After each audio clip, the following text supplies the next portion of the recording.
እኔ አሁን እኮ ቅጥል ከማለት በልጦ ያስቀኛል የሊቨርፑል ነገር ያስቀኝ ነው። ምንም እየተዋጠልኝ አይደለም። ባለፈው ከጋላታሳራይ ጋር እንደዛ አይነት ጨዋታ አይተን አሁን ደግሞ በብራይተን ምን አይነት ውርደት፣ ምን አይነት ተልካሻ፣ ምን አይነት ደንቆሮ ሊቨርፑል እያየን ነው። ባለፈው ከጋላታሳራይ ጋር እንደዛ አስደስቶ አሁን በብራይተን የ40 ዓመት ሽማግሌ ሚለርን የ35 ሽማግሌ እንዴ ዊል ሜከር አስገብቶ እንደ ጻልቅ ጩትብን ሚንቴ የሚባለው እንዴ ነው የሚያብላላን እንዴ አሜሪካ ሚንቴ ይወጣላል ሚቱማም እንደዚህ የኛ ጋክፖ ደንቆሮ ጋክፖ አለ ደንቆሮ ኦቲዝሙ አሁን ማንቸስተር ዩናይትድ በቃ ችለው የገቡ ይመስላችኋል? በቃ ሻምፒዮንስ ሊግ ችለው ምናምን ሄርም ይገባል። እንታገላለን ከማንቸስተር ዩናይትድ በታች አንጨርስም። 100% ነው ያረጋግጥላችኋለሁ። 100% ከማንቸስተር ዩናይትድ በታች በፍጹም አንጨርስም። በፍጹም ከማንቸስተር ዩናይትድ በታች በፍጹም ማየው ነገር ነው። ይሄ ውርደት ነው። ጀሞ እንታገላለን። ልሳቅ እንጂ ሊቨርፑል ያ ሌላ ምን እላለሁ? የአውሮፓ ቻምፒየንስ ሊጉ ሊቨርፑል ሌላ፣ የእንግሊዝ ፕሪሚየር ሊጉ ሊቨርፑል ሌላ። አረ በጣም ነው የሚያስገርመው እውነት። ያ ዋናው ችግር ኤኪቲኬ መጎዳቱ ነው። የሱ መጉዳት ምን ያህል እንደጎዳን ያለ ነምበር 9 ጭራሽ አይሆንም። ፎልስ 9 ጋክቦ አረ በስማም እኔ አውጥቶ እዛ አረ በስማም በጣም የሚያስጠላ ምንም ማድረግ አንችልም። ፋሚሊ ከምሬን ነው የምላችሁ። ግን ቢያንስ ስሎት ኤኪቲኬ ሲወጣ መልሰ ጆንሰን ትቀይራለህ። 5-6 ሚድፊልድ ምንድነው የሚያደርግልህ?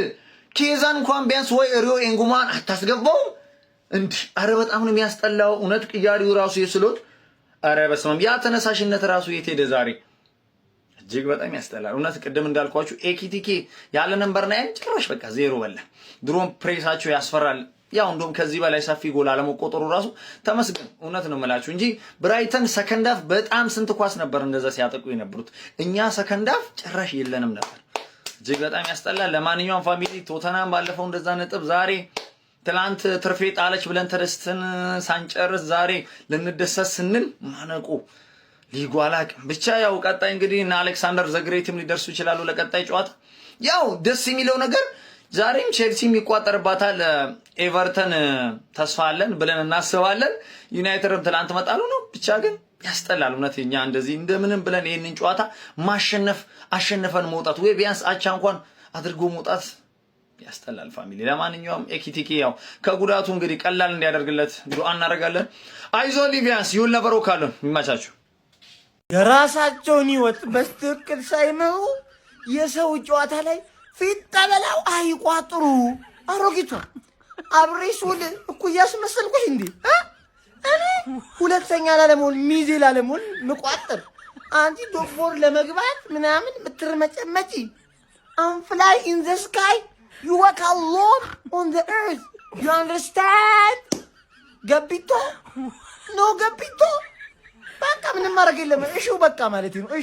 እሺው አይዞን ለማለት ነው እንግዲህ ሙቱ በቃ ምንድን ነው አሮጊት 2-1 ተሸነፍን በብራይተን። ምንድነው ፕሪሚየር ሊግ ላይ ሲሆን ምንድነው ችግራቸው? ለፕሪሚየር ሊግ አይከፈላቸውም እንዴ? ሻምፒዮንስ ሊግ ብቻ ነው የሚከፈላቸው? ኤኪቲኬ ተቀይሮ እንደወጣ በቃ ተጎድቶ እንደወጣ ነው እንደተሸነፍን ያወቁት። ያለ ምንም አጥቂ ሳላይ ለአይዛክ ኤኪቲኬ ወጥቶ በማን እናጥቃ? ሲጀመር ጋክፖ ወይ አይሰጥ ወይ አያገባ። እሱ የሚሰጠው ለስሎት ነው የሚሰጠው። ሺት ፐርፎርማንስ ነው ሲጀመር። ሁለተኛው ጎል ራሱ ማለት እነሱ ያገቡት እኔ ይሄ ቫር የሚባል ነገር ግን በቃ ፕሪሚየር ሊጉ ፉክክሩ ቶፕ 4 ፉክክሩ እንዲቀጥል ነው እንደሚፈርዱት። እንዴት ነው አይናችን እያየ ያ ኳስ የዊልቢ ኳስ እንዴት ነው ኦፍ የማይሆነው? እሱ ኳስ እዛ 2 ደቂቃ ምናምን ጠብቀው እንዲያ ኤዲት አድርገው ምናምን ያሳዩናል። እንዲህ እንደሚያስጠላ እግዚአብሔር። በቃ ስቦዝ ላይ ቅጣት ምት ከሳተ ተሸንፈን ነው የምንወጣው ማለት ነው። እንዴት የሚያስጠላ ጨዋታ! ከዛ የመሰለ ከዛ አይነት ዊኒንግ ሜንታሊቲ እንዴት በአንድ እንወጣለን? በጣም ብስጭት የሚያደርግ ፐርፎርማንስ። በስማ በጣም ነው ያዘንኩት። እርጅና መጣና ድቅና ለፊቴ እባክህ ተመለስ፣ ልጅነት በሞት የሆነ ላይፍ ሊቨርፑል አይነ ተመለስላ አይመለስ እንግዲህ ልጅነት አይሆን። ሊቨርፑል ፕሪሚየር ሊግ እንደለመደው ተለጠፈማ በብራይተን አንድ ጎል እኮ አግብተሽ ነበር። ከኔ ሴት ፒስ ኮርና አግብተሽ ጨዋታዎች ማሸነፍ እንደጀመርሽው ከኔ ምን መማር እንዳለብሽ ልንገርሽ። አንደኛ አንድ ጎል ብራይተንን ለማሸነፍ በቂ ነው። አንድ ጎል ብቻ ሳይሆን አንድ አቴምፕት አንድ ጎል እኔ እንዳደረኩት አይግባብሽ እንጂ ይሄን መማር አለብሽ፣ መከላከል እኔ እኮ ለቻምፒዮን ይሄን ማስተማር እኮ ይገርማል እኮ። ቻምፒዮን ከረንት ቻምፒዮን ግን ለቶፕ 4 ለቶፕ ፎር ነው እየጮሽ ያለሽ። ሁለተኛ ነገር ደግሞ መማር እንዳለብሽ ልንገርሽ፣ ሰዓት መግደል። በቃ የብራይተን ዋና መድኃኒቱ ማለት ሰዓት ስትገልባቸው ነው። ገባር አይታችኋል። እነሱ በረኛው ቢጫ እስኪያገኝ ድረስ ሰዓት የሚገል አሰልጣኙ ምን እሺ ነው ከአርሰናል ጋር እያወራሽ የነበረው አንቺ ዱቄት ሰዓት ገለሽ አሸነፍሽ አይደል? የሚችሉና ማይችሉ ተጫዋቾች እንገሞዋ የምትባዩ ልጅ እናትን ትችያለሽ። አንቺ ጥቁር ብሬድ ያለሽ በቀኝ እግር የምትጫወቺ ማክስ ዳውመን ብዬሻለሁ። እዛ ደረጃ ላይ እንደሆንሽ ግን ያው አላለ ቡድን ተሸክመሽ ማሸነፍ ግን ትችያለሽ። አንቺ ትችያለሽ። ፍሎሪያን ቨርትዝ ግን ምን እሺ ነው ኳሱ እግሩ ላይ እንዴት አባቱ ነው የሚያምረው። ከዛ ሲያቀብለው ወደ ሌላ አቅጣጫማ ዛሬ ፍሎሪያን ቨርትዝ የአብዩኤልን አይን ይዞ ነው የገባው። በእርግጠኝነት በቃ የአብዩኤልን አይን ይዞ ስለገባ ነው እንጂ እግሩማ ይችላል። ገባ አይደለ? ኢኪቲኬ ደግሞ ፍሬንች ካላፊዮሪ ብየዋለሁ። መቼ ነው ሁሉ የሚጎዳው? ምን እንዳስተዋልኩ ልንገራችሁ። ይሄ ሰው የአቋሙ አንዴ ምርጥ አንዴ ውርድ የፈለገ ቢሆን ኢሳቅን ታግዘው እስኪግባባ ድረስ ነው እንጂ በምንም ተአምር ኢኪቲኬ ኢሳቅን ቤንች አያደርግም። ዛሬ የተረዳሁት ባይጮቱ የባለፈው ጨዋታ ላይ የተረዳሁት ሀቅ ለመናገር መቼም ኢሳቅን ቤንች አያደርግም። ኢሳቅ ለፒኤስጂ ጨዋታ ይመለስልሻል። እሱ ቢያንስ ዶሚኒክ ሶቦዝ ላይ ትክክለኛ ንግግር ነገር እንደዚህ ከተጫወትን ኮንፈረንስ ሊግ ራሱ እድለኛ ነናል። እውነቱን ነው አሁን ሃንግማን ላይ መቋጠር አለብሽ ግዴታ። ሃንግማን ላይ ውጥር በቃ ትርፌ ሃንግማን እና ሼባው ትቆጣጠሩታላችሁ። ለሶስት ምን አስባችሁ ነው? 3 ቦታ ነው ያለው አይደለ? በተለይ እኔ ቻምፒየንስ ሊግ ካሸነፍኩ ለኔ ብትቋጥሩ ይሻላችኋል። ቻምፒየንስ ሊግ ሴሚ ፋይናል ከገባኝ 5ኛው የሚረጋገጥላችኋል። አስቶን ቪላ ላይ ትቋጥራላችሁ፣ 3ታችሁም ትገባላችሁ። አርቆም ያስብ ደጋፊ የለም እንዴ? ብራይተን ይችላል ሰዓት መግደል ይችላል። አታለቃቅስ። ብራይተንን ለማሸነፍ አንድ አቴምፕት ኦን ታርጌት በቂ ነው። ስለማትችይ ነው አንቺ ዱቄት።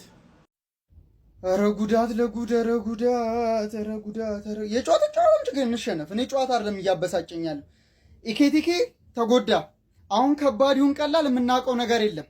ሲቲ ጠብቀናል። ከዛ የስቲንቶስ ፒኤስጂ ቻምፒዮንስ እንበለዋለን ብለን ተስፋ እየሰነቅን ያለውን ቻምፒዮንስ ሊግ እንዳናልፍ ጋሬጣ የሆነብን ፒኤስጂ ፊት ለፊታችን ተቀምጦ ማለት ነው። ኢኬቲኬ ተጎድቷል፣ ሳላ ተጎድቷል፣ አሊሰን ተጎድቷል። እንዴት ነው የምንሆነው ነው ያን ፖይንቱ። እንዴት ልንሆን ነው? በዛ ላይ ጋክፖ ተጎድቷል፣ እናንተና ተጎድቷል፣ ኮናቴ ተጎድቷል። የአእምሮ በሽተኛ ናቸው እነሱ ደግሞ የአካልም ጉዳት ይኖርባቸዋል። የሆነ እንትን የመወላጭም ምናምን ነገር ችግር አለባቸው። ኢኬቲኬ ተጎድቶብን ደደቡን ጋክፖን ይዘን ኮናቴ እንደዛ እንጭጭ የሆነ ስራ እየሰራ ሳላ የለም አሌ የለም። እንዴት ነው የምንሆነው? አሁን ከፒኤስጂ ጋር ያለውን ጨዋታ እናልፋለን ወይ? አረጀች እያሉ ሰዎቹ ሲያሙሽ ገረርነሽ ሊቪዬ ፈርስት ሃፍ ላይ ምን ብዬ ነበረ? ፈርስት ሃፍ ላይ እኮ ነግሬያለሁ። እኔ በዚህ በህይወቴ ያለው መቼም ቢሆን ሊቨርፑል በዚህ ዓመት ቶፕ 4 በልጦኛ አይጨርስም ብዬ እኮ ተናግሬያለሁ። ለምንድን ነው ማታምኑኝ?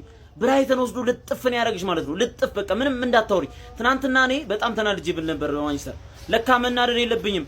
ለካ እንዲህ አይነትም ጥንባታም አለ። ግማሽ ቢሊዮን ዶላር አውቶ የሚከስር እከካም ክለብ ማለት ነው። ለማንኛውም እኔ ደስ ብሎኛል። እርሶ ደስ አላለውትም ወይ? እሺ ብራይተን ሊቨርፑልን አሸንፏል። ኧረ በስመ አብ። አርሰናል ላይ ሲሆን አታግቡ በሜዳቸው አንድም ጎል ሳታገቡ ውጡ። እኔ እስከዛሬ የብራይተንና የአርሰናል ጨዋታ እስከዛሬ በቃ ብራይተን በተጫወተ ቁጥር ትዝ እያለኝ ይቃጠላሉ። እኛን ጠበሰን የሲዝኑ የተጀመረ አካባቢ 2-1 አሸነፈን። ይኸው ሊቨርፑልማ ጭራሽ የኪቲኬ ተጎድቶ መውጣቱ በጣም ነው ያሳዘነኝ። ማን እያለቀሰ ነው ይወጣ። ያው ቶፕ 5 መጨረስም ቻምፒየንስ ሊግ ስለሚያስገባ 5ኛ መጨረስ ማለት ነው። እሱን ምናልባት እንጂ ሊቨርፑል በጣም አስጊ ነው። ሲጀመር ዳንኤል ቤክን ለአርሰናል ጊዜ ያ ደደብ ፋቢያን ምናምን የተባለ አሰልጣኝ እኮ ነው ይህንን ልጅ ነበረ ማስጀመር ቴስታ የሚገጨው ምናምን እዛ ጆርጂኒዮ ሩቴር የተባለ። ኧረ በስመ አብ። ይህን ጨዋታ ትቼ እኮ ስለዛ ስላለፈው ማውራት ጀመርኩ። ለማንኛውም የሊቨርፑል ደጋፊዎች መጽናናትን እመኝላችኋለሁ። ቶፕ 4 ምገባ ይመስል ትችላለህ። አርነሳ ትችላለህ፣ የምር ትችላለህ። 10ኛ የፕሪሚየር ሊግ ሽንፈታችንን የተሸነፍነው ዛሬ ትችላለህ። አትሊስት ኮዲ ጋክፖ 96 ደቂቃ ተጫውቶለታል። ትችላለህ አርነስላት። የምሬን ነው የምልህ። ሚንቴ የሚባለው ልጅ ማለት ነው ራይት ዊንጉ ላይ እንደዛ እያርመሰመሳቸው ፍሪምፖንግን ይቀይራል። ትችላለህ የምር። ኮዲ ጋክፖ ወጥቶ ኒጉን በኋላ ተቀይሮ ከሳን ነምበር 9 ማድረግ ሲችል ኮዲ ጋክፖ 96 ደቂቃ ተጫውቷል። ትችላለህ። ሊቨርፑል ያን ቻምፒየንስ ሊግ ይናፍቀናል። በዚህ አሰልጣኝ ቻምፒየንስ ሊግ ይናፍቀናል። ዛሬ ካልተባረረ ቻምፒየንስ ሊግ ይናፍቀናል። መብላቱን እንኳን አይደለም እላችሁ፣ መብላቱን አይደለም መግባቱን ለሚቀጥለው ዓመት የሞተ አሰልጣኝ እኔ በህይወት ዘመኔ ማለት ነው። ኤኬቲኬ ተጎድቷል። ኦኬ እሺ፣ ኬርኪዝ ምርጥ ቻንስ አግኝቶ አግብቶልን አቻ አድርጎናል። ምን አይነት ቅያሬ ነው? አይታችሁ ታዲያ ከርቲስ ጆንስ እንዴት ሲያንከራተው እንደነበረ የሚቶማ። ኧረ በስመ አብ በወልድ እኔ የተቃጠልኩ ዘንድሮ። ለዚህ ነው ከጨዋታው በፊት ያላወራሁት። አንድ ቻምፒየንስ ሊግ እናሸንፍና አንድ ፕሪሚየር ሊግ ሊቨርፑል ሼባው የሚለው ንግግር በስትክክል የሚያሟላ ስራ እየሰራ እንደሆነ አሁን አረጋግጠናል። ያራዳ ልጆች ለምን ይሄ ሹሩባ አሰልጣኝ ምን እንደሚያደርግ አልገባኝም እስካሁን ድረስ። እሱም ሆነ ኮዲ ጋክፖ እየሰሩ ያሉት ስራ ለብራይተን እንጂ ለሊቨርፑል አይመስርም። እጅግ በጣም ግራ የሚያጋባ ነው። ኢኪቲኬ ተቀይሮ ወጣ። ከዛ ሊቨርፑል ፎርሙን አጣ። ያራዳ ልጆች አልተቀጠምኩ ብቻ ምን አለፋ ነው የምልህ። እዛ ሲሄዱ ይሄዳሉ። የሰፈር የመንደር ጌም አደረጉት። እዚህ እንኳን አበባዮሽ ሜዳ እኛ ከዛ በላይ እንጮታለን። ያራዳ ልጅ ምንድነው ጉዱ? ምን እየተከናወነ እንደሆነ አይታወቅም ማለት ነው። ተከታታይ ቶፕ ፎር ውስጥ መግባት አልፈልግ፣ በፍጹም እንዳታስጠጉኝ፣ እኔ ፍላጎት የለኝም እያለ ነው። አረ ክረምቱ ላይ ያወጣው ወጪ ተው፣ ወደኋላ መለስ ብላ አስበው ጎቤው።